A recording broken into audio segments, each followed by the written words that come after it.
মৰমৰ ছাত্ৰ-ছাত্ৰীসকল, আমাৰ চেনেলটোত পুনৰ তোমালোকক স্বাগতম জনোৱা হৈছে।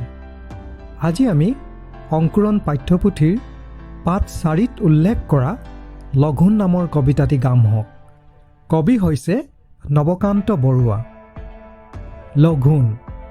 একোকে নেখাওঁ আজি, একেবাৰে ভোক নাই। আছে যদি আধাহেৰ, চিৰা দিবা ভাল চাই। দৈ মোক নেলাগেই, গাখীৰৰ সৰ পালে। খেজুৰীৰ গুৰ নেকি, লৈ আহ এইফালে। নাই যদি মালভোগ, জাহাজী কলকে আন। আৰু একো নেলাগেই, এয়ে হ'ব জলপান।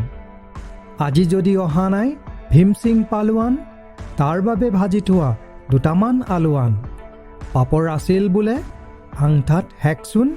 আচাৰো ওলাব পাৰে, বিচাৰিলে চুক কোন। ৰৌ মাছ ভজা আছে, তাৰো দুচকল দে। এয়ে হ'ব লঘোণত, আৰু একো নেলাগে। সুন্দৰ এটি কবিতা নহয় জানো বাৰু? যদি তোমালোকে এই চেনেলটো এতিয়ালৈকে ছাবস্ক্ৰাইব কৰা নাই, তেনেহ'লে এই সুযোগতে ছাবস্ক্ৰাইব কৰি ৰাখিবা, যাতে নতুন ভিডিঅ'বোৰ তোমালোকৰ মিছ নহয়।